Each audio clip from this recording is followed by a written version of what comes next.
नमस्कार सभी साथियों को। और आशा करते हैं कि आप सब लोग इस वैश्विक महामारी के में सुरक्षित होंगे, अपने परिवार के साथ होंगे, घर होंगे। आप में से शायद हो सकता है कि कुछ लोग मुझे पहले से जानते हो या फिर कुछ लोग नए हो जो नहीं जानते हो। मैं थोड़ा अपने बारे में पहले बताता हूँ। मेरा नाम विनोद शर्मा है और मैं आईडी इनसाइट में फील्ड मैनेजर के पद पर कार्यरत हूँ। अभी बेसिकली हम लोग एक सर्वे शुरू करने जा रहे हैं हिमाचल में टीचर्स के साथ में। तो उसमें हमें आप लोगों को इनवाइट किया हमने। और ये सर्वे पूर्णतः फ़ोन सर्वे, जैसा कि आप जानते हैं कि अभी फ़ोन सर्वे ही चल रहे हैं सब कुछ, और आप लोगों ने किए भी हैं फ़ोन सर्वे जैसा हमें इन्फॉर्मेशन मिला है। थोड़ा सा मैं पहले ये वीडियो स्टार्ट करने से करते करते समय शुरुआत में मैं पहले थोड़ा प्रोजेक्ट के बारे में बता देता हूँ। वैसे जब हम ट्रेनिंग में मिलेंगे तो आपको डिटेल में बताया जाएगा प्रोजेक्ट के बारे में और सारी चीज़ों के बारे में। एक वीडियो हम लोग और शेयर करेंगे आपके साथ जो कि प्रोटोकॉल से रिलेटेड होगा। Assignment protocol, call back protocol, इनके बारे में भी एक वीडियो में शेयर करूँगा। उस वीडियो में दो तरीके के प्रोटोकॉल है, एक पेरेंट्स के लिए, एक टीचर के लिए। लेकिन आपको सिर्फ टीचर वाला प्रोटोकॉल देखना है, पेरेंट्स के लिए नहीं, क्योंकि इस सर्वे में हम पेरेंट्स का नहीं कर रहे हैं। क्योंकि इसके साथ साथ हमारा एक और सर्वे चल रहा है टीचर और पेरेंट्स के साथ में। वो चल रहा है क्लास 1 से 8 तक के टीचर पेरेंट्स के साथ में। और ये जो सर्वे चलने वाला है ये सिर्फ टीचर के साथ चलेगा। और ये 9, 10th, 11th, 12th के जो टीचर हैं उनके साथ आप लोगों को ये सर्वे करना है, ठीक है। तो इसमें बेसिकली अभी हिमाचल गवर्नमेंट ने अभी 2 सप्ताह पहले लगभग 9 तारीख से एक प्रोग्राम लॉन्च किया है जिसका नाम है समय 10 से 12 वाला हर घर बने पाठशाला। इस प्रोग्राम के तहत स्कूल बंदी के दौरान सरकार ने सोचा कि क्यों ना हम बच्चों को डिस्टेंस लर्निंग या डिजिटल लर्निंग के माध्यम से बच्चों को जोड़े रखें, एंगेज रखें, ताकि वो अपना जो लर्निंग है, जो पढ़ाई है, वो जारी रख सके। इसी प्रोग्राम के 2 पार्ट है, एक एलिमेंट्री ग्रेड, एक और दूसरा है हायर ग्रेड। तो बेसिकली हायर एजुकेशन के लिए हम लोग इस बार बात कर रहे हैं। इस सर्वे में हायर एजुकेशन के टीचर के साथ में बात करेंगे। इसमें क्या होता है बेसिकली कि टीचर को एक व्हाट्सएप ग्रुप बनाना होता है स्टूडेंट या स्टूडेंट के पेरेंट के साथ में। और फिर उनको टीचर को ब्लॉक लेवल या क्लस्टर लेवल से कुछ असाइनमेंट मिलते हैं डेली बेसिस पे स्टूडेंट को भेजने के लिए। वो असाइनमेंट टीचर पेरेंट्स या स्टूडेंट को भेजते हैं और वो असाइनमेंट फिर पूरा करके स्टूडेंट अपने खुद ही अपने पेरेंट्स के द्वारा टीचर को वापस भिजवाते हैं। देन टीचर जो है उनको असाइनमेंट को चेक करते हैं, कहीं अगर कोई फीडबैक देना होता है तो उसमें फीडबैक भी देते हैं, ठीक है। तो अब हम आगे चलते हैं, थोड़ा सा हमारे सर्वे के पर बढ़ते हैं आगे कि इस सर्वे में किस तरह के सवाल होंगे, कैसे हमें पूछना है, किन किन चीज़ों का ध्यान रखना है, उनके बारे में हम बात करते हैं थोड़ा। ओके, तो अब हम चलते हैं आगे। तो जो सबसे पहला हमारा सवाल है वो है कि आप अपना स्वयं का जो मोबाइल नंबर है, जो जिससे आप कॉल करते हैं, वो नंबर आप यहाँ पे डालें, ठीक है। जैसा कि आप DOD का जो कोविड सर्वे था उसमें डाल रहे थे, यहाँ पे आप नंबर डालेंगे। आप अपना नंबर डाल सकते हैं इसमें। ध्यान रहे कि नंबर लिखते समय एकदम करेक्ट नंबर होना चाहिए। जैसा कि आप सब लोगों को पता है, आपने कोविड सर्वे किया है कि पहले एग्जिटल जो सर्वर सॉफ्टवेयर है वो पहले आपको कॉल करता है, फिर स्टूडेंट को लगाता है। तो ये नंबर एकदम करेक्ट होना चाहिए। अब हम आगे चलते हैं। सर्वे जिले का नाम चुनेंगे। आपको जो असाइनमेंट मिलेगा उसमें जिले का नाम होगा, वहां से आप जिले का नाम सेलेक्ट कर लेंगे। जो भी जिला होगा, उस टीचर का जो जिला होगा वो आप सेलेक्ट कर लेंगे। उसके बाद में है उत्तरदाता का यूनिक आईडी आप लिखेंगे, राइट। तो यूनिक आईडी आप जो भी यूनिक आईडी मिलेगा आपको, आई थिंक लगभग 6 डिजिट में आपको 6 या 7 डिजिट में मिलेगा। जो भी आपकी असाइनमेंट सीट में होगा वो आईडी आपको डालना होगा। तो मान लीजिए 6 डिजिट में है, हमने डाल दिया ये, ओके। अब हम आगे चलते हैं। फिर दोबारा से एक बार आपको यूनिक आईडी डालना है और वो सेम ही डालना है। आपको पता है कि अगर थोड़ा सा भी डिफरेंस हुआ तो ये आगे नहीं जाएगा। आपके द्वारा दर्ज की गई शिक्षक आईडी के शिक्षक का नाम डॉट डॉट है। अभी ये डॉट डॉट इसलिए आ रहा है कि अभी हमने एक्चुअल आईडी अब नहीं डाली है, एक्चुअल नाम और डेटाबेस हमने अपलोड नहीं किया है। जब इस पे डेटाबेस अपलोड हो जाएगा, एक्चुअल आईडी आप डालेंगे तो शिक्षक का नाम आएगा। ये कैसे आएगा? आपके द्वारा दर्ज की गई शिक्षक आईडी के शिक्षक का नाम क्या रामलाल है, तो रामलाल लिखा आएगा, टीचर का नाम लिखा हुआ आएगा। क्लियर है?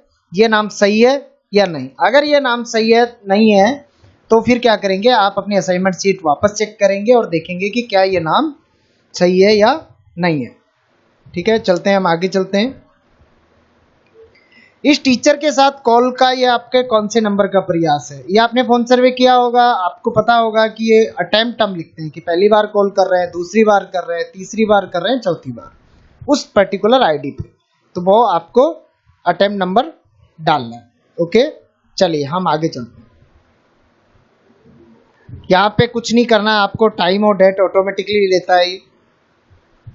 फिर आप अपना नाम चुनेंगे, सर्वेयर का जो भी नाम होगा। ये सारे नाम जो है हमारे हिमाचल टीम के हैं। जब आपका सर्वे कंप्लीटली तैयार हो जाएगा, आपके नाम यहाँ पे आ जाएंगे। ठीक है, और अब हम आगे चलते हैं। इसके बाद आता है आपका ARC का नाम। ARC का मतलब है असिस्टेंट रीजनल कोऑर्डिनेटर। जैसे आपके यहाँ DC होते हैं DOD टीम में, इस प्रोजेक्ट में ARC हमने नाम बोला क्योंकि वो एक से ज़्यादा डिस्ट्रिक्ट देखते हैं। ठीक है, तो वहाँ पे जो ARC होंगे वो आपके मनीष दुबे जी होंगे, जो कि आपको अभी रिसेंटली मैंने ग्रुप में भी ऐड कर दिया है और वो आपसे कांटेक्ट में होंगे। एक आध दिन में हम उनको इंट्रोड्यूस करा देंगे आपसे, फिर आगे का जो भी कोऑर्डिनेशन है आप उनके साथ रहेगा। तो आपके यहाँ पे एक ही नाम आएगा, ये 2 नाम हट जाएंगे इस सर्वे में। चलिए हम आगे चलते हैं। आपको अब कॉल करने के लिए लिंक दिखेगा। कॉल करने से पहले सुनिश्चित कर लीजिए कि आप पूरी तरह से तैयार हैं, मतलब कि आपका हेडफोन लगा हुआ है, मोबाइल चार्जिंग देख लीजिए, आप ऐसी जगह पे बैठे जहाँ पे आपका मोबाइल चार्ज हो फुली तरीके से, इंटरनेट हो उसमें, जो कि आप पहले से भी करते आए हैं कोविड सर्वे में। अब मैं प्राइमरी नंबर डायल करने के लिए इस लिंक पे क्लिक करना है। यहाँ पे क्लिक करेंगे तो ऑटोमेटिक वो सर्वर पे कॉल जाएगा, वो कॉल आपको बैक आएगा और फिर आपको रेस्पोंडेंट से कनेक्ट कर देगा। ये है एक लिंक वाला प्रोसेस। अगर इनकेस मान लीजिए आप 2, 3 बार या 4 बार ट्राई करते हैं, ये जरूरी है कि आप शुरू में 3-4 बार ट्राई करें कि लिंक से, अगर लिंक से कॉल नहीं लग पाता है तो फिर आप उनको इस नंबर पे डायरेक्ट कॉल कर सकते हैं। ओके, तो डॉट डॉट जो आ रहा है यहाँ पे उनका नंबर आएगा। क्लियर है? ठीक है, चलते हैं। क्या आप सफलतापूर्वक टीचर को फोन कर पाए? सफलतापूर्वक टीचर को फोन करने का मतलब है कि उधर से टीचर ने हेलो बोला, तब हम यस करेंगे। नहीं तो switch off, not reachable, phone नहीं उठाया, रॉन्ग नंबर है, कुछ भी होगा तो हम नहीं करेंगे।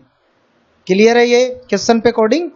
क्या कि जब भी हम यस करेंगे जब वो जो आपका एक्चुअल रेस्पोंडेंट है उसने हेलो किया, उसने सर्वे कराया नहीं कराया, अपॉइंटमेंट दिया, वो अलग बात है। सिर्फ रेस्पोंडेंट ने हेलो किया तो हम यस करेंगे, नहीं तो नो करें। चलिए हम यस करके आगे बढ़ते हैं। सुनिश्चित कर लीजिए कि आप रामलाल से बात कर रहे हैं। ठीक है, जैसा कि हमने एक एग्जांपल लिया, तो एक इसलिए लिखा आ रहा है कि अभी हमने डेटाबेस अपलोड नहीं किया। नमस्ते, अब आते हैं हम इंट्रोडक्शन पे। अब इंट्रोडक्शन को थोड़ा सा ध्यान से देखिएगा। इंट्रोडक्शन किसी भी स्टडी का बहुत ही महत्वपूर्ण पार्ट होता है। तो आप देख सकते हैं, नमस्ते, मेरा नाम विनोद है, मैं ID इंसाइट के साथ काम करता हूं या करती हूं, जो दिल्ली में स्थित एक सामाजिक विकास पर काम करने वाली संस्था है। वर्तमान में हम समर्थ सेल के साथ काम कर रहे हैं, जो हिमाचल सरकार के शिक्षा विभाग का एक हिस्सा है। समर्थ सेल क्या है? ये हिमाचल सरकार का जो एजुकेशन डिपार्टमेंट है, शिक्षा विभाग है, उसी का एक पार्ट है समर्थ सेल, जो कि इन प्रोग्रामों को रन करता है। अभी मैंने आपको स्कूल मंदी के दौरान चलाई जा रही शिक्षा से संबंधित गतिविधियों पर बातचीत करने के लिए कॉल किया है। ठीक है, हम इन गतिविधियों से जुड़े आपके अनुभव को साझा कर समझने के लिए आप जैसे अन्य टीचर से भी बात कर रहे हैं, और हम सभी टीचर्स के जवाबों को कुल मिलाकर सामूहिक रूप से सरकार को बताएंगे। मैं आपको आश्वासन देना चाहती हूँ कि आपकी पहचान संबंधी जानकारी आपकी अनुमति के बिना किसी को भी बताई नहीं जाएगी। वैसे तो इस सर्वे में भाग लेने के लिए या भाग लेने से आपको कोई सीधा लाभ नहीं मिलेगा, लेकिन आपके अनुभवों को सरकार तक पहुंचाकर इन गतिविधियों को सुधारा जा सकता है। आपके कार्य को और प्रभावशाली बनाया जा सकता है। आपकी सभी प्रतिक्रियाएं हमारे लिए बहुत मूल्यवान हैं और हम उम्मीद करते हैं कि आप हमें खुलकर जवाब देंगे। हम आपसे इस सर्वेक्षण के लिए 15-20 मिनट समय देने का अनुरोध करते हैं। ठीक है, आगे चलिए। अच्छा, तो हम इस कॉल को रिकॉर्ड करेंगे ताकि मेरे सुपरवाइजर यह सुनिश्चित कर सके कि मैंने सर्वेक्षण ठीक तरीके से किया है। कृपया आप आश्वस्त रहे कि जो भी जानकारी आप हमें प्रदान करेंगे वे किसी भी तरह से आपके ऊपर असर नहीं डालेगी। आपकी पहचान पूरी तरह से गोपनीय रखी जाएगी। यह जानकारी आईडी इनसाइट की शोध टीम, जो रिसर्च टीम है, उसके अलावा किसी के साथ भी साझा नहीं की जाएगी। क्या आप हमें ऑडियो रिकॉर्ड करने की अनुमति देते हैं? यस या नो? अगर यहाँ पे नो होता है, अगर वो कहते हैं कि नहीं, तो हमारा यहाँ पे एक सवाल आता है, फिर एक नया सवाल खुल के आता है। वो सवाल क्या, देख लेते हैं। अच्छा, हमारे सुपरवाइजर कॉल को नहीं सुनेंगे। अगर आप मना करते हैं तो हमारे सुपरवाइजर कॉल को नहीं सुनेंगे, तो क्या ये ठीक है, हम आप आगे बढ़ सकते हैं? यस या नो? ठीक है, तो अब वापस से यस करके हम आगे बढ़ते हैं। अब हम आपसे ई लर्निंग प्रोग्राम के बारे में कुछ सवाल पूछेंगे। आप किसी भी सवाल का जवाब ना देना चाहें तो आप मना कर सकते हैं। यदि आप किसी कारण से चाहें तो इस सर्वे को बीच में रोक भी सकते हैं। आपको लगे कि आगे सर्वे में भाग नहीं लेना है तो आप इसको रोक भी सकते हैं। आप सर्वे के बीच में या अंत में यह भी निवेदन कर सकते हैं कि हम आपके द्वारा साझा की गई किसी भी जानकारी का उपयोग ना करें और डिलीट कर दें। इसका कोई भी नकारात्मक परिणाम नहीं होगा। अब बताइए, क्या हम हमारा सर्वे शुरू कर सकते हैं या बातचीत शुरू कर सकते हैं? यस? या फिर वो बोलेंगे नहीं, अभी नहीं, थोड़ा बाद में कॉल करिएगा, या अपॉइंटमेंट देते हैं तो 2 पे कोड होगा और तीसरे पे कॉल होगा, कोड होगा जब वो सहमति देने में असमर्थ है। और अगर वो क्लियरली मना कर देते हैं कि मुझे सर्वे में भाग नहीं लेना, तो नहीं पे कोड हम करेंगे। ओके, क्लियर है? अगर हम मान लीजिए यस करते हैं तो पूरा सवाल ठीक से चलेगा और पूरा प्रश्नावली। और अगर हम अपॉइंटमेंट की बात करते हैं तो अपॉइंटमेंट में क्या होगा कि हमें अपॉइंटमेंट का तारीख और टाइम बोलेगा लिखने के लिए कि इसका अपॉइंटमेंट डेट और टाइम आप लिखिए। ओके, तो अभी हम चलते हैं 9 पे।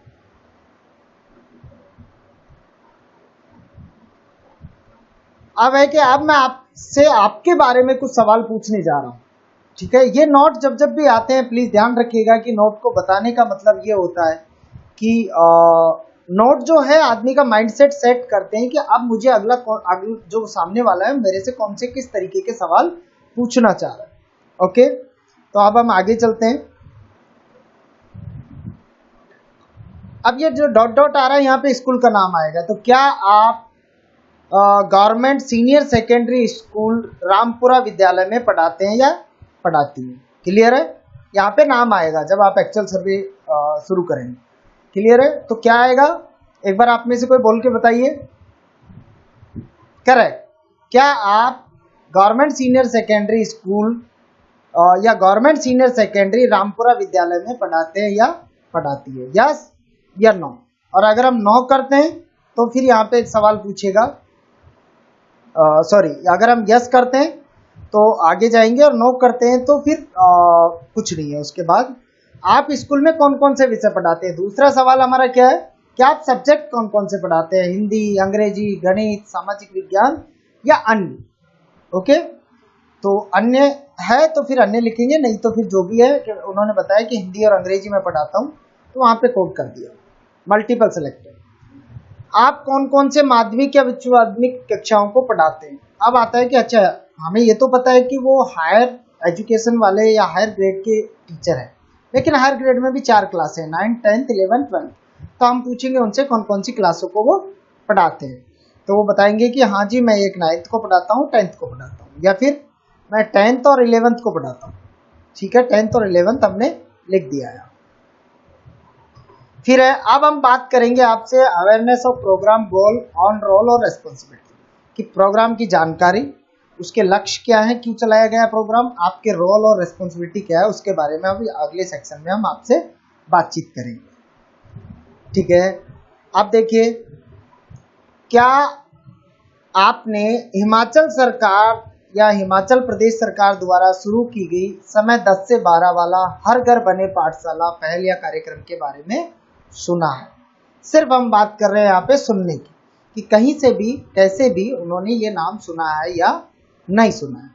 अगर मान लीजिए उत्तरदाता कहता है नहीं, तो देखिए नीचे निर्देश लिखा हुआ है, यदि उत्तरदाता नहीं कहते हैं तो उन्हें कार्यक्रम का विवरण प्रदान करें कि ये प्रोग्राम है क्या। तो नीचे लिखा हुआ है ये प्रोग्राम क्या है, कि समय 10 से 12 वाला हर घर बने पाठशाला छात्रों और शिक्षकों के लिए एक डिजिटल लर्निंग ई लर्निंग कार्यक्रम है।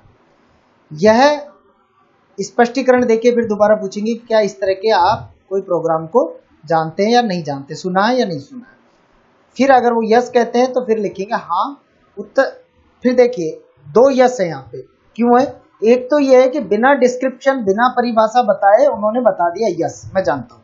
एक है कि नहीं, उन्होंने जानते हैं सुना है लेकिन वो परिभाषा बताने के बाद उन्होंने कहा कि हाँ मैंने सुना है, तो 2 नंबर कोड करेंगे, नहीं तो 1 नंबर कोड करेंगे। और परिभाषा बताने के बाद भी अगर वो कहते हैं कि नहीं मैंने नहीं सुना है तो फिर डेफिनेटली हम नो कोड करेंगे। क्लियर है? ठीक है।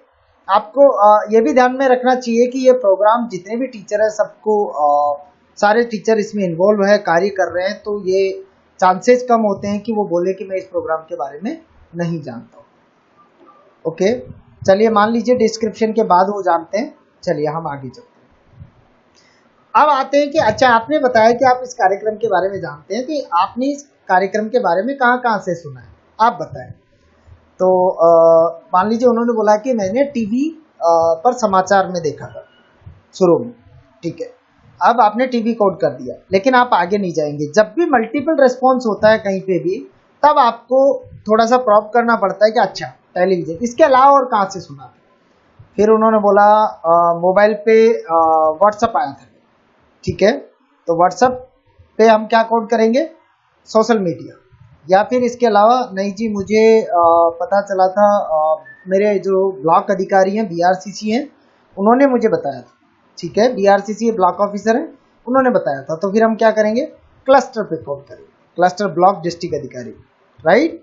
ये और फिर हम पूछेंगे अच्छा इसके अलावा और कहाँ से। जब तक हम और कोई पूछते हैं मल्टीपल रेस्पॉन्स में, जब तक कि आपको लगता है कि रेस्पोंडेंट के पास जवाब आना बंद होगी। क्लियर है?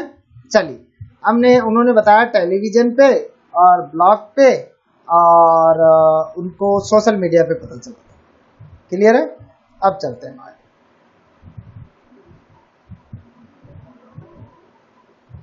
अभी तक हम आपसे प्रोग्राम की जानकारी के बारे में बात कर रहे थे, अब हम जानकारी के प्रसार के बारे में आपसे बात करेंगे, ठीक है। तो अगला सवाल है हमारा कि इस सर्वे में आपसे मैं जो भी ये थोड़ा सा एक नोट है जो आपको बताना चाहिए, क्योंकि कई बार देखा जाता है कि जो गवर्नमेंट के 9th to 12th वाले जो टीचर होते हैं वो हो सकता है पॉसिबिलिटी कि वो 1 to 8 क्लास में भी किसी में पढ़ाते हैं, राइट। तो हमें यहाँ पे ध्यान रखना होगा, उनको याद दिलाना होगा बोल के कि देखिए सर इस सर्वे में आपसे मैं जो भी प्रश्न पूछूंगा वो सभी सवाल कक्षा 9 से 12 तक के जो छात्रों के बारे में है। यदि आप अन्य कक्षाओं को पढ़ाते हैं तो कृपया इस प्रश्नों का उत्तर केवल उन छात्रों के लिए दे जिनको आप कक्षा 9 से 12 तक में पढ़ाते हैं, ठीक है। चलिए शुरू करते हैं। तो इसका नोट का मतलब समझ में आया कि हम टीचर भले ही कितनी भी क्लास से पढ़ाते हो, हम टीचर से सिर्फ 9 to 12 क्लास के बच्चों के साथ जो प्रोग्राम रन कर रहे हैं उसी के बारे में सवाल पूछेंगे। हम टीचर को ध्यान में रहे जवाब देते समय कि मुझे सिर्फ उन स्टूडेंट या उन क्लासों को ध्यान में रखकर जवाब देना है, इसलिए हम ये नोट पढ़कर सुनाते हैं। और आपसे रिक्वेस्ट है कि सभी लोग निर्देशों का पालन करें हमेशा। सारी चीज़ें जहाँ पे लिखा है कि पढ़कर सुनाना है, जहाँ पे लिखा है कि आपको प्रोब करना है, जहाँ पे लिखा है नहीं पढ़ना है, वो सारे प्रोटोकॉल आपको फॉलो करने चाहिए और आप करते भी हैं, ठीक है। क्या आपको किसी व्हाट्सएप ग्रुप में जोड़ा गया है? अब हमारा अगला प्रश्न क्या है कि क्या आपको किसी ऐसे व्हाट्सएप ग्रुप में जोड़ा गया है जिसमें शिक्षा विभाग के अधिकारी भी शामिल है, जैसे प्रिंसिपल, ब्लॉक, क्लस्टर स्तर के अधिकारी। क्लियर है?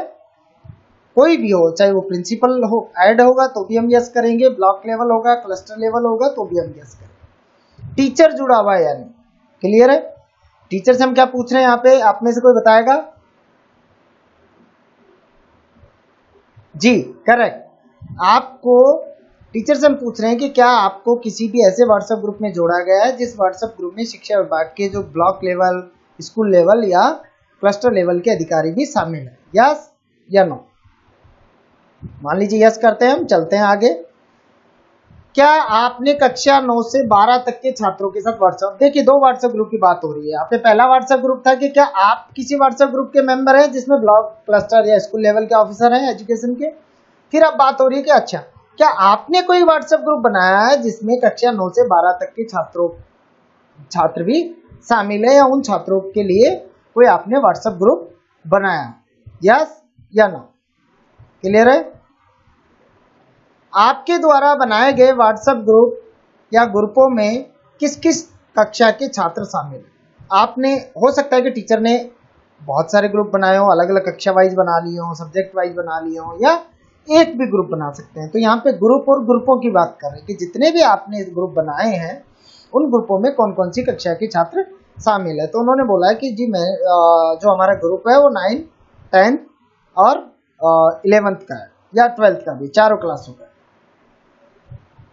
ठीक है, आप जिस कक्षा 9 में पढ़ाते हैं उसमें कुल कितने बच्चे, अब हम यहाँ सवाल पूछ रहे हैं कि आप जिस कक्षा 9 को पढ़ाते हैं उसमें कुल कितने बच्चे हैं। अब वो बताते हैं कि मान लीजिए 20 बच्चे।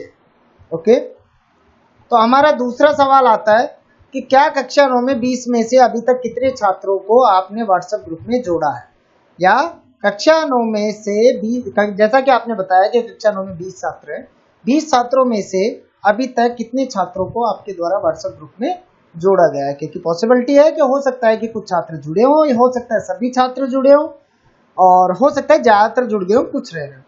तो यहाँ पे जो भी वो नंबर बताएंगे, मान लीजिए मैंने लिखा 18। फिर है कक्षा 10 के बारे में। ये दोनों सवाल हर कक्षा के लिए हम पूछेंगे। तो मान लीजिए यहाँ पे 15 छात्र थे कक्षा 10 में उनके पास, और 15 में से 15 ही जुड़ गए व्हाट्सएप ग्रुप। फिर आते हैं कक्षा 11 में, मान लीजिए उनके पास 13 छात्र थे, 13 में से उनके पास मान लीजिए 10 छात्र अभी तक जोड़ पाए। फिर मान लीजिए अब कक्षा 12 में पूछते हैं कि क्या आप जिस कक्षा 12 में पढ़ाते हैं उसमें कितने बच्चे हैं। उन्होंने बताया कि मेरे पास 16 बच्चे हैं 12th क्लास में, और 16 में से मैंने 16 को ही जोड़ लिया। ठीक है, तो अब सवाल ये आता है उन कक्षाओं के लिए जिन कक्षाओं के सारे बच्चे व्हाट्सएप ग्रुप में नहीं जुड़े। तो क्या पूछते हैं, आपके द्वारा शेष बच्चे या सभी छात्रों को, उनके छात्रों या उनके माता पिताओं को नहीं जोड़ पाने के क्या कारण है। ये आपको पीछे का बैक हिस्ट्री मालूम होना चाहिए कि हमारा इसमें चल क्या रहा है, उन्होंने बताया क्या है। तो जैसा कि आपको ध्यान है कि पीछे क्या बताया था उन्होंने कि एक क्लास में 13 बच्चे थे, उनमें से 10 जुड़े, और एक क्लास में 15 में से 14 जुड़े, राइट। बाकी में सब में पूरे पूरे जुड़े हैं। तो जिन कम में जुड़े हैं उनके लिए हम पूछ रहे हैं कि सर बताइए कि जैसे 10th क्लास में आपने बताया था कि 13 बच्चे हैं लेकिन 10 ही जोड़ पाए, या फिर दूसरी क्लास में भी कम जुड़ पाए, पूरे नहीं जुड़ पाए, तो उनकी क्या कारण। तो अब सभी विकल्प चुनने, मल्टीपल रेस्पॉन्स है, जो भी वो बताएं सभी विकल्पों को आपको सेलेक्ट करना है। तो उनके कारण क्या हो सकते हैं, मेरे पास उनके फ़ोन नंबर नहीं थे, वो ये बोल सकते हैं, या फिर छात्राओं के माता पिता के पास फ़ोन ही नहीं है। ठीक है, मैंने ट्राई किया था, फ़ोन नहीं है, या फिर इन सभी छात्र छात्राओं के माता पिताओं के पास व्हाट्सएप नहीं। ठीक है, मैं अभी भी व्हाट्सएप ग्रुप में अधिक छात्रों को जोड़ने की कोशिश कर रहा हूँ। वो ये भी बोल सकते हैं कि नहीं मैं अभी जोड़ रहा हूँ, आने वाले दिनों में शायद सबको जोड़ पाऊंगा। ठीक है, या फिर इसके अलावा कुछ अन्य। तो वो जो भी आपको बताते हैं वो कारण आप यहाँ पे लिख दें। फिर जो छात्र व्हाट्सएप ग्रुप में शामिल नहीं है उनसे आप किन तरीकों से जुड़ने की कोशिश कर रहे हैं, कि क्या जो छात्र व्हाट्सएप ग्रुप में शामिल नहीं हो पाए हैं उनसे आप किस तरीके से जुड़ने की कोशिश कर रहे हैं, कि फ़ोन कॉल के द्वारा, या इन छात्रों से जुड़ने की कोशिश ही नहीं की जा रही, या कुछ अन्य तरीका है। क्लियर है? मान लीजिए हमने फ़ोन कॉल किया। ठीक है, अब हम आगे चलते हैं। अब हम आपसे जो भी सवाल पूछेंगे वो पिछले सप्ताह के बारे में पूछेंगे। तो प्लीज़ आप ध्यान रखिएगा कि पिछले सप्ताह को दिमाग में रखकर या ध्यान में रखकर आप उन सवालों का जवाब दें। क्लियर है? चलिए आगे चलते हैं। पिछले सप्ताह में क्या आपने शिक्षा अधिकारियों के साथ व्हाट्सएप ग्रुप जिसका आप हिस्सा हैं, जैसे कि हमने पहले बात किया था ना, एक ब्लॉक लेवल या क्लस्टर लेवल, स्कूल लेवल के कोई भी अधिकारी शामिल ऐसे व्हाट्सएप ग्रुप में जुड़े हैं, तो उस व्हाट्सएप ग्रुप की बात कर रहे हैं।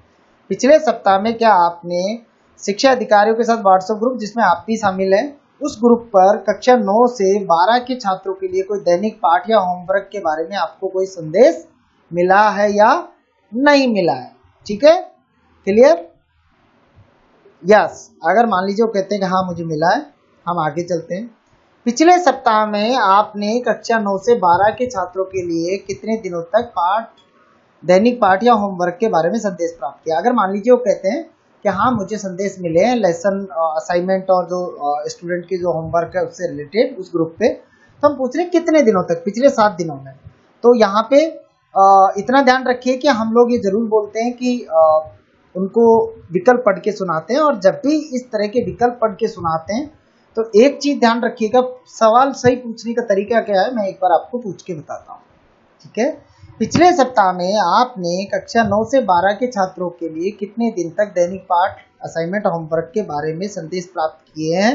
मेरे पास कुछ विकल्प है जिनको मैं पढ़कर सुनाता हूँ, आप उनमें से जवाब दीजिएगा। सभी दिन मिले हैं आपको, आधे से ज्यादा दिन मिले हैं लेकिन सभी दिन तो नहीं मिल पाए, या आधे से कम दिन लेकिन कम से कम एक दिन आपको मिला है, राइट? तो ये आपको क्वेश्चन और ऑप्शन पढ़ने के बीच में कोई गैप नहीं देना है, इतना ध्यान रखिएगा, क्योंकि गैप जब देते हैं तो रेस्टोरेंट बोलने लगता है, और बोलने के बाद फिर अगर आप उनको जवाब देते विकल्प पढ़ के सुनाते हैं तो थोड़ा सा कहीं कहीं पे कंफ्यूजन क्रिएट होने की संभावनाएं बनी रहती है। तो इतना ध्यान रखें, क्वेश्चन और चॉइसेज हैं जो लगातार आप एक फ्लो में बोलें। क्लियर है? ये जरूर बोले क्वेश्चन जैसे ही एंड हुआ, जैसे आपने बोला है कि के बारे में ये संदेश प्राप्त किए, मेरे पास कुछ विकल्पों की सूची है, मैं आपको पढ़ के सुनाता हूँ, उनमें से जवाब दीजिएगा। सभी दिन, आधे से ज्यादा दिन लेकिन सभी दिन नहीं, आधे से कम दिन लेकिन कम से कम एक दिन। क्लियर है? तो मान लीजिए उनको मिला आधे से कम दिन। अब हम बात कर रहे हैं कि पिछले सप्ताह में आपने जितने दिन भी आपको ये मिले थे, उन होमवर्क को या उन असाइनमेंट को क्या आप छात्रों व उनके माता पिताओं को व्हाट्सएप के माध्यम से भेजा था आपने या नहीं? ठीक है, यस या नो? अगर हम नो करते हैं तो फिर हमारा एक सवाल आता है, पहले हम नो करके देख लेते हैं कि हम कारण पूछते हैं कि आप इन असाइनमेंट को, होमवर्क को जो आपको मिले थे ब्लॉक लेवल से या क्लस्टर लेवल से, स्कूल लेवल से, उनको आप छात्रों को क्यों नहीं भेज पाए, राइट? और अगर हम यस करते हैं तो सीधा आगे सवाल चलेगा हमारा, जैसे फ्लो में चल रहा है। फिर हम पूछते हैं पिछले सप्ताह में जितने दिन आपको व्हाट्सएप पर छात्रों को भेजने के लिए दैनिक पाठ मिले थे, जितने दिन आपको मिले थे उनमें से कितने दिन आप छात्रों और उनके अभिभावकों को ये संदेश व्हाट्सएप के माध्यम से भेज पाए? सवाल हमारा पीछे से रिलेटेड है। पीछे क्या बोला था उन्होंने? हाँ, मैंने सभी जो भी मुझे असाइनमेंट मिले थे वो मैंने छात्रों या उनका अभिभावकों को भेजा था। क्लियर है? पेरेंट्स को भेजा था। अब हम पूछ रहे हैं यहाँ पे कि अच्छा आपने बताया कि आपने वो संदेश भेजे थे, तो मैं आपको आप मुझे थोड़ा ये बताइए कि पिछले सप्ताह में जितने दिन भी आपको व्हाट्सएप पर छात्रों को भेजने के लिए संदेश मिले थे, उनमें से कितने दिन आप छात्रों अभिभावकों को संदेश व्हाट्सएप के माध्यम से भेज पाए? मैं आपको कुछ विकल्प पढ़ के सुनाऊंगा या सुनाऊंगी, उनमें से सबसे उचित विकल्प आप चुने जो आपको लगता है वो सही है। सभी दिन, मैंने सभी दिन भेजे हैं। आधे से ज़्यादा दिन लेकिन सभी दिन नहीं, आधे से कम दिन लेकिन कम से कम एक दिन। क्लियर है? ये आपने विकल्प क्वेश्चन में ही पढ़ के सुनाने हैं ताकि वो रेस्टोरेंट को कंफ्यूजन नहीं हो कि मुझे जवाब किस तरीके से देना है, क्योंकि यहाँ पे कंफ्यूजन क्या हो सकता है, वो नंबर में चले जाएंगे कि 5 दिन मिले थे, 4 दिन मिले थे, तो आपको वहाँ पे जाने की जरूरत नहीं है। आप जब विकल्प पढ़ के सुना देंगे तो फिर ये आसानी से आपको आ जाएगा। अब अगर मान लीजिए वो डेली नहीं भेज पाए तो हम कारण पूछते हैं, आपको जितने दिन भी ये लेसन या होमवर्क पाठ मिले थे, आप उन सभी दिनों में छात्रों उनके अभिभावकों को प्रतिदिन दैनिक पाठ क्यों नहीं भेज पाए? इसका हम कारण लिखेंगे। क्लियर है?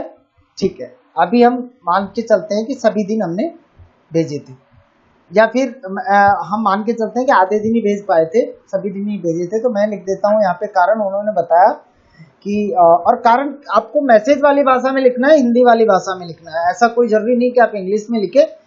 ऐसा लिखा होना चाहिए कि आसानी से वो रीडेबल हो, पढ़ने में आ जाए, समझ में आ जाए। तो मैं लिख देता हूँ कि मेरे घर पर लाइट की प्रॉब्लम थी 2 दिन तक,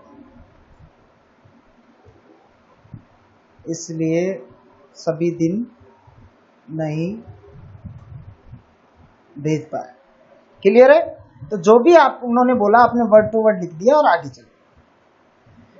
अब आते हैं बात कि पिछले सप्ताह में कितने छात्र छात्राओं ने प्रत्येक दिन दैनिक गतिविधियों को पूरा करके आपको फोटो या संदेश वापस भेजे। प्रतिदिन की बात कर रहे हैं कि डेली बेसिस पे कितने ऐसे छात्र हैं जो रोजाना आपको ये जो असाइनमेंट है होमवर्क पूरा करके व्हाट्सएप पे भेजते हैं। जैसा कि हमने इंट्रो में बताया था, आपको याद होगा कि इस प्रोग्राम का जो स्ट्रक्चर है इम्प्लीमेंटेशन का, वो क्या है, टीचर स्टूडेंट को भेजेगा, स्टूडेंट उस असाइनमेंट को पूरा करेगा, देन टीचर को वो वापस व्हाट्सएप पे भेजेगा उसका फोटो लेके असाइनमेंट का, और फिर उसके बाद टीचर चेक करेगा, फिर फॉलोअप लेगा, फीडबैक देगा, ये सब कुछ।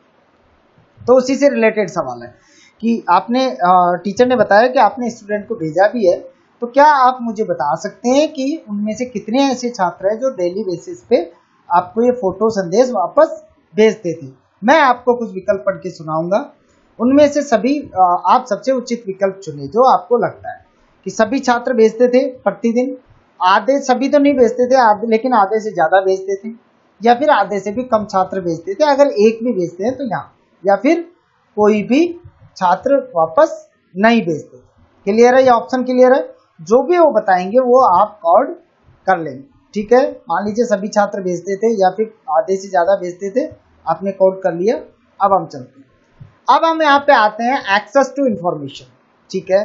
अब हम उनसे बोलेंगे, उत्तरदाता से, टीचर से बोलेंगे कि देखिए सर, अभी तक हमने बात की, संदेश आए, आपने भेजे, कितने मिले, कितने दिन आपने भेजे। अब हम आगे वाले जो सेक्शन है उसमें हम सवाल पूछेंगे कि जो भी कंटेंट आपको मिलता था होमवर्क या डेली असाइनमेंट के लिए छात्रों के लिए, क्या आप उसको एक्सेस करने में समर्थ या नहीं। एक्सेसिबिलिटी के बारे में हम सवाल पूछेंगे अगले सेक्शन में, ठीक है। अब हम चलते हैं अगले सेक्शन में। क्या आप दैनिक पाठ या गतिविधियों के वीडियो जो आते थे उनको चलाने में सक्षम थे या नहीं। तो इसमें बेसिकली टीचर के पास कुछ वीडियो आते हैं, वीडियो स्टूडेंट को भेजते हैं और उस वीडियो को स्टूडेंट देखते हैं, उसके बाद अपना असाइनमेंट कंप्लीट करते हैं, होमवर्क कंप्लीट करते हैं, देन टीचर को वापस भेजते हैं। क्लियर है? ठीक है। तो अब हम टीचर से पूछ रहे हैं कि आप सक्षम थे या नहीं, स्टूडेंट की बात नहीं कर रहे हैं, ठीक है। तो क्या हो सकता है, वो बोलेगा हाँ मैंने चलाया, चल गया आसानी से, नहीं मैंने वीडियो चलाने में सक्षम नहीं था, मैंने ट्राई किया वो नहीं चला, उसका कारण कुछ भी हो सकते हैं, वो आगे हम पूछेंगे। या फिर नहीं, मैंने अभी तक कोशिश ही नहीं किया, मेरे पास तो जैसे आता था मैं वैसे ही फॉरवर्ड कर देता था, ये भी जवाब आ सकता है। तो मैंने इसको कोशिश ही नहीं किया, ठीक है। अगर मान लीजिए हम चुनते हैं कि हाँ चलाने में सक्षम नहीं था, तो एक सवाल आएगा, आप दैनिक पाठ या गतिविधियों को वीडियो चलाने में सक्षम क्यों नहीं थे, क्या कारण थे। तो बोलेगा वेबसाइट, वीडियो, वो ये भी बोल सकते हैं कि वेबसाइट और वीडियो लोड नहीं हो रहा था, कि मैंने क्लिक किया था लेकिन गोल गोल घूम रहा था, कुछ आ नहीं रहा था, या फिर मेरा इंटरनेट काम नहीं कर रहा था, वो ये बोल सकते हैं। या फिर वेबसाइट और वीडियो चलाने में बहुत इंटरनेट पैक लगता है साहब, तो मैंने तो थोड़ी देर देखा उसको, चलाने मैंने बंद कर दिया। या फिर मुझे वीडियो पार्ट तक पहुंचना समझ नहीं आया कि मैं उसको कैसे एक्सेस करूं। क्लियर है?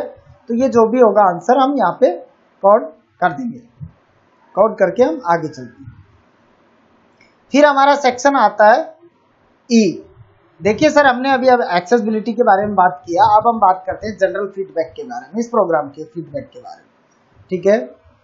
हमारा सवाल क्या है अगला, इस कार्यक्रम को लागू करते समय आपने किन चुनौतियों का सामना किया है। क्लियर है? ये कार्यक्रम, क्योंकि टीचर इस कार्यक्रम को लागू कर रहे हैं, फर्स्ट इम्प्लीमेंटर वही है, प्राइमरी इम्प्लीमेंटर वही है, तो हम पूछ रहे हैं कि उनको जो जो चैलेंजेस फेस किए उन्होंने शुरुआती समय में लागू करते समय, वो क्या क्या है, जो भी उनके चैलेंज है वो बता सकते हैं कि एज ए एग्जाम्पल की नहीं मेरे पास सारे नंबर नहीं थे, एक तो नंबर लेना बहुत टफ था, अभी लॉकडाउन भी है, मैं जा नहीं सकता था, बड़ी मुश्किल से उनके नंबर कलेक्ट कर पाया, अभी भी कुछ लोगों के नहीं आ रहे, तो एक तो नंबर कलेक्शन मेरे लिए बहुत मुश्किल था। दूसरा वो बोल सकते हैं कि नहीं मैं वीडियो भेजता हूँ, पेरेंट्स को समझ में नहीं आता, स्टूडेंट को फिर उनको बताना पड़ता है, बहुत टाइम जाता है मेरा। तो कुछ भी जो चैलेंजेज हैं वो चैलेंजेज हम यहाँ पे लिख दें, ठीक है। As it is word to word हम यहाँ पे चैलेंजेज लिखें, फिर आगे चलते हैं। क्या अब यहाँ पे जो है थोड़ा सा एक अलग कंटेंट के बारे में बात कर रहे हैं। क्या आपने सरकार द्वारा टेलीविजन के दूरदर्शन चैनल पर शुरू किए गए ज्ञानशाला कार्यक्रम के बारे में सुना है।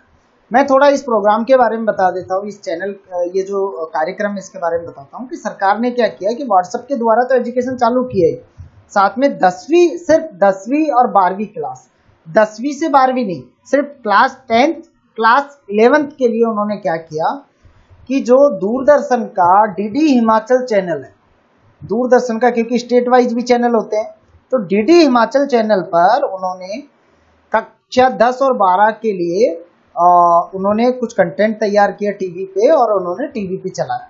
ठीक है, वो चलाया सुबह वही 10 से 12 बजे तक, 2 घंटे के लिए वो कार्यक्रम प्रतिदिन सरकार ने डीडी दूरदर्शन पर चलाया। ठीक है, तो उस कार्यक्रम के बारे में हम पूछ रहे हैं। जैसे हमने पहले ई लर्निंग के बारे में पूछा था, वैसे ही हम यहाँ पे इसके बारे में पूछ रहे हैं कि क्या आपने सरकार द्वारा टेलीविजन के दूरदर्शन चैनल पर शुरू की गए ज्ञानशाला कार्यक्रम के बारे में सुना है या नहीं, जो कि केवल कक्षा 10वीं और 12वीं के पढ़ने वाले छात्रों के लिए। ठीक है, अगर वो नो कहते हैं तो फिर हम डिस्क्रिप्शन देंगे। डिस्क्रिप्शन क्या है नीचे देख लीजिए कि यदि उत्तरदाता नहीं कहता है तो कार्यक्रम का विवरण पढ़कर सुनाएं। दूरदर्शन ज्ञानशाला कक्षा 10 और 12 के लिए हिमाचल स्कूल शिक्षा बोर्ड के पाठ्यक्रम के अनुसार का कार्यक्रम है, जो टाइम टेबल के अनुसार विभिन्न विषयों के लिए सुबह 10 बजे से दोपहर 1 बजे तक ये प्रसारित होता। क्लियर है? अब बताइए कि क्या इस कार्यक्रम के बारे में आपने सुना है या नहीं, आपने देखा है या नहीं, उससे मतलब नहीं, हम सिर्फ पूछ रहे हैं यहाँ पे सुना है या नहीं।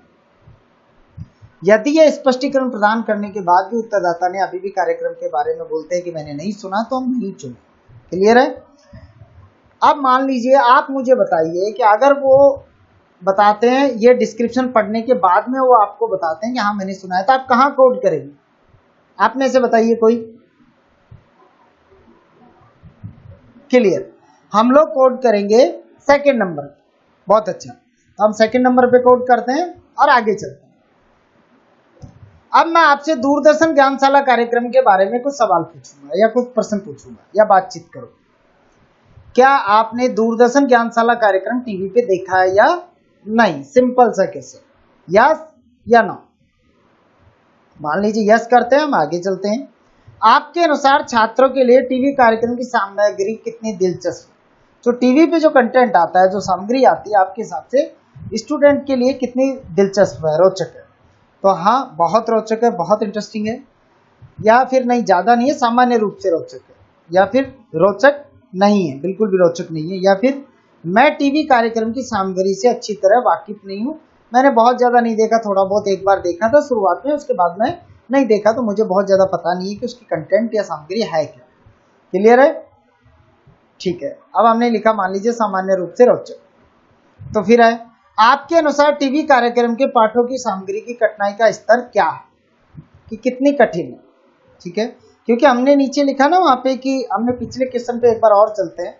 मान लीजिए हम यहाँ लिखते हैं बहुत रोचक। ठीक है, तो और या फिर लिखते हैं यहाँ पे सामान्य रूप से रोचक।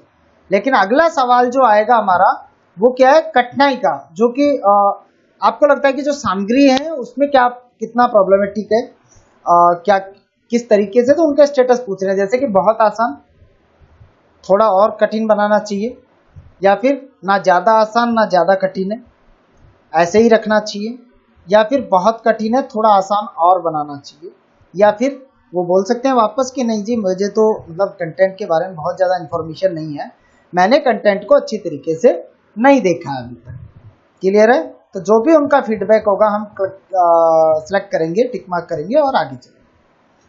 आपके पास इस पर कोई प्रतिक्रिया है, आपके कोई सुझाव है जो टीवी कार्यक्रम की सामग्री को कैसे बेहतर बनाया जा सकता है? क्लियर है? उनके जो भी सुझाव लिखेंगे ओपन एंडेड है। ओपन एंडेड में हमेशा ध्यान रखें कि टीचर जो वर्ड टू वर्ड जो बोले वैसा का वैसा आपको लिखना होता है। ठीक है, जो भी आपने लिखा वर्ड टू वर्ड, उसके बाद आगे चलते हैं। आपकी राय में कौन सा कार्यक्रम अधिक प्रभाव? अब यहाँ पे आपने 2 कार्यक्रम के बारे में बात की है, एक ज्ञानशाला के बारे में और एक समय 10 से 12 वाला हर घर बने पाठशाला के बारे में। याद है आपको? आप समय 10 से 12 वाला हर घर बने पाठशाला के बारे में हम बात करते हैं कि दोनों को कंपेयर करते हैं कि कौन सा ज्यादा प्रभावी है। हम टीचर से पूछते हैं कि आपकी राय में दूरदर्शन ज्ञानशाला और समय 10 से 12 वाला हर घर बने पाठशाला दोनों कार्यक्रम में से ज्यादा प्रभावी कौन सा है? जवाब है, वो बोलते हैं दूरदर्शन ज्यादा प्रभावशाली है या प्रभावी है, तो हम करेंगे यहाँ पे 1 को। ठीक है, पहले नंबर पे। अगर वो बोलते हैं कि समय 10 से 12 वाला हर घर बने पाठशाला ज़्यादा प्रभावी है, तो हम करेंगे 2 कोड। या फिर कोई भी कार्यक्रम बहुत प्रभावी है, मतलब दोनों ही कार्यक्रम प्रभावी नहीं है। क्लियर है? यहाँ पे ये थोड़ा सा टाइपिंग एरर है, हम ठीक कर देंगे इसको। ये इसका मतलब है कोई भी कार्यक्रम बहुत प्रभावी नहीं है। फिर या दोनों कार्यक्रम समान रूप से प्रभावी, कि दोनों बराबर ही है, ऐसा कुछ नहीं है, दोनों इतने इफेक्टिव है, या फिर पता नहीं। तो जो भी कहते हैं वो हम यहाँ पे कोड करेंगे, जो भी वो बताते हैं। क्लियर है? अब हम यहाँ पे पूछते हैं कि अच्छा, आपने कहा कि ये कार्यक्रम ज्यादा प्रभावी है, तो क्यों? उसके कारण हम जानेंगे। ठीक है? तो वो क्या बताते हैं? वो बताते हैं कि मान लीजिए टीवी वाले के लिए उन्होंने ज्यादा प्रभावी बोला है, तो बताएंगे कि हाँ जी, नहीं, ये एक तो हर घर तक पहुंचता है। जिनके पास व्हाट्सएप नंबर नहीं है वो भी टीवी पे अपना कंटेंट देख सकते हैं, अपना या टीवी भी नहीं है तो पड़ोसी के जाके देख सकते हैं, या जो भी वो एडवांटेज उसके बताए। राइट? या फिर कोई बताता है कि नहीं, ई लर्निंग वाला जो समय 10 से 12 वाला ज्यादा प्रभावी, तो बोल सकते हैं कि नहीं जी, टीवी पे तो कोई फॉलोअप नहीं है, हम इस पे कम से कम फॉलोअप लेते हैं, ई लर्निंग वाले में 10 से 12 वाला में तो ये ज्यादा प्रभावी है। जो भी वो बताए वो आप टाइपिंग करेंगे। ठीक है? वर्ड टू वर्ड लिखेंगे, थोड़ा धैर्य से यहाँ पे समय लेके अच्छे से आप टाइप करेंगे। आज जिन मुद्दों पर हमने चर्चा की है उनके बारे में कुछ सवाल पूछने के लिए हमें आपको फिर से कॉल करने की आवश्यकता हो सकती है, कि दोबारा अगले वीक या उससे अगले वीक फिर हम आपको कॉल करें। तो क्या आप हमारे साथ दोबारा कॉल पे आने के लिए सहमत है? मतलब क्या हम आपको दोबारा कॉल कर सकते हैं या नहीं? तो हाँ, नहीं, जो भी होगा हम कॉल करेंगे। अब एक और इन्फॉर्मेशन हम कलेक्ट करने जा रहे हैं, कि जैसा कि मैंने अभी अभी आपके साथ सर्वे किया है, मैं कुछ छात्रों व उनके माता पिता से भी बात करना चाहता था, या फिर हम कुछ छात्रों या उनके माता पिता से बात करना चाहते थे, ताकि हम समझ सके कि वो इस कार्यक्रम के बारे में क्या सोचते हैं, कैसे सोचते हैं। लेकिन शिक्षा विभाग के पास कक्षा 9 से 12 ग्रेड के छात्रों के फोन नंबर का डेटाबेस नहीं था। क्या आप अपनी कक्षाओं में से किसी भी 5 छात्रों के फोन नंबर मेरे साथ साझा कर सकते हैं, या साझा करने के लिए तैयार है, ताकि मैं उनसे भी इसी तरह के सवाल पूछ सकूं, बात कर सकूं। क्लियर है? अगर वो कहते हैं हाँ, तो हमारा अगला क्वेश्चन आएगा कि इन नंबरों को साझा करने के लिए तैयार रहने के लिए आपका धन्यवाद। नंबर देने के लिए आप राजी हैं, इसके लिए आपका धन्यवाद। क्या आप अभी नंबर मुझे दे सकते हैं या मुझे वापस फ़ोन करना चाहिए? अगर वो कहते हैं कि हाँ अभी दे सकता हूँ, तो फिर आप लिखेंगे यहाँ पे नंबर कैसे लिखना है। यहाँ पे नीचे एग्जाम्पल दिया गया है। ठीक है? नंबर कैसे लिखा हुआ है, उदाहरण जैसे राम, बीच में डैश, उसके नंबर, फिर कॉमा, फिर श्याम, तो अलग अलग अब्दुल, मोहित, रोहित, इस तरीके से 5 नाम अगर उसी टाइम मिल जाते हैं तो आप लिखेंगे। अगर वो कहते हैं बाद में, तो ये नंबर फिर बाद में कॉल करके आपको लेने होंगे। ये आपके पास लिख कर रखें कि किसने बाद में बोला और किसने पहले बोला और किस टाइम पे कॉल करके नंबर के लिए बोला है। तो ये बाद में अपने नोटपैड में आप लिखें और अपने ARC को भेजें। जो सर्विस सीटीओ में आ गए वो ठीक है, लेकिन जिनको दोबारा कॉल करके आपने लिया है उनके नंबर आप अपने ARC को लिखकर भेजें। कृपया ध्यान रहे, सब लोग कोशिश करें कि हमें ज़्यादा से ज़्यादा नंबर मिल पाए, ताकि हम लोग उन लोगों के साथ भी बातचीत कर सकें। लेकिन अगर वो मना करते हैं तो कोई प्रेशर नहीं है, आप वहाँ पे बाद में कॉल बैक करके भी लिख सकते हैं कि वो कहते हैं कि नहीं बाद में कॉल करना, तो यहाँ पे कॉल बैक लिख दीजिए, ताकि हमें पता चल जाएगा कि दोबारा कॉल किया आपने, ये करना। ठीक है? यह सर्वे करने के लिए उत्तरदाता को एक्जेटेल लिंक के द्वारा कॉल किया गया, नॉर्मल मोबाइल कॉल के द्वारा कॉल किया गया। तो एक्जेटेल लिंक के द्वारा, नॉर्मल कॉल के द्वारा, तो लिंक का मतलब है कि जो लिंक दिया गया था उससे कॉल हुआ ये, या फिर नॉर्मल कॉल से ये कॉल चला है। क्लियर है? समझ में आया आप लोगों को? ठीक है। मुझे आशा है कि आपको ये वीडियो देखने के बाद कुछ समझ में आएंगी चीज़ें, और ये ट्रेनिंग से हम 1 दिन पहले या 2 दिन पहले आपके साथ शेयर कर देंगे। इस वीडियो को आप अच्छे से देखें, और आपके जब वीडियो देख रहे होंगे आपके ARC आपके टच में होंगे। ओके? और जो ARC है वो आपके साथ मैं इंट्रोड्यूस उनको करवा दूंगा। उसके बाद वो एक व्हाट्सएप ग्रुप क्रिएट कर लेंगे आपका ARC के साथ, आपके साथ और मेरे साथ। फिर उसके बाद जो भी कन्वर्सेशन होगा, जो भी उनको टच में रहेंगे वो व्हाट्सएप ग्रुप के द्वारा रहेंगे, कॉल के द्वारा रहेंगे। और मुझे आशा है कि आप लोग जब ट्रेनिंग में आएंगे, जब हम आपको डेट बताएंगे किस दिन ट्रेनिंग है, ट्रेनिंग हम लोग रिमोट करेंगे जूम कॉल पे, जो कि आपको जूम कॉल या तो आप जानते होंगे या नहीं जानते, तो आपके एआरसी जो है मनीष दुबे जी, वो आपको निर्देशित करेंगे कि आपको किस तरीके से जूम कॉल अपने मोबाइल में सेटअप करना है। और वो थोड़ा सा एक दिन पहले प्रैक्टिस करके भी रेडी रख सकते हैं। क्लियर है ये आपको? ठीक है, बहुत बढ़िया। और उम्मीद है कि आपको भी काफ़ी मज़ा आएगा काम करके। और टीचर्स के साथ हमें बात करना है, थोड़ा सा हमें केयरफुली रहना चाहिए, क्योंकि हाउस होल्ड में जब हम बात करते हैं और टीचर में जब हम बात करते हैं, थोड़ा सा एक उनके एजुकेशन स्टैंडर्ड का फर्क पड़ता है, और थोड़ा हमें और सावधान रहने की ज़रूरत होती है जब हायर एजुकेशन वाले पर्सन से जब हम बात करते हैं। तो और मुझे आशा है कि आप सब लोग बढ़िया काम करेंगे। आने के बाद ट्रेनिंग में आने से पहले ये सारा वीडियो दो तीन बार देख के लाएंगे, अपने क्वेश्चनों का सेट बना के लाएंगे कि देखिए मैंने ये वीडियो देखा था, मेरे ये सवाल है, ताकि ट्रेनिंग में हम और अच्छे से इफेक्टिव तरीके से उन चीज़ों को समझ सके। ठीक है, बहुत बहुत धन्यवाद आप सभी का। ये वीडियो जरूर देखिएगा। इसके साथ हम एक वीडियो और भेजने वाले हैं आपको, जो कि कॉलिंग असाइनमेंट प्रोटोकॉल के बारे में है। जैसा कि मैंने बताया कि उस वीडियो में दो तरीके के प्रोटोकॉल है, राइट। तो दो तरीके के जो प्रोटोकॉल है, उन प्रोटोकॉल में पेरेंट्स भी है और टीचर भी है। तो आप ध्यान रखेंगे उस वीडियो में पेरेंट्स वाले पार्ट्स को ना देखें, क्योंकि वो हमारा एक सर्वे और चल रहा है साथ में, उसके लिए बनाया गया था। सिर्फ आप टीचर वाला वीडियो देखें। बहुत बहुत धन्यवाद। Have a nice day.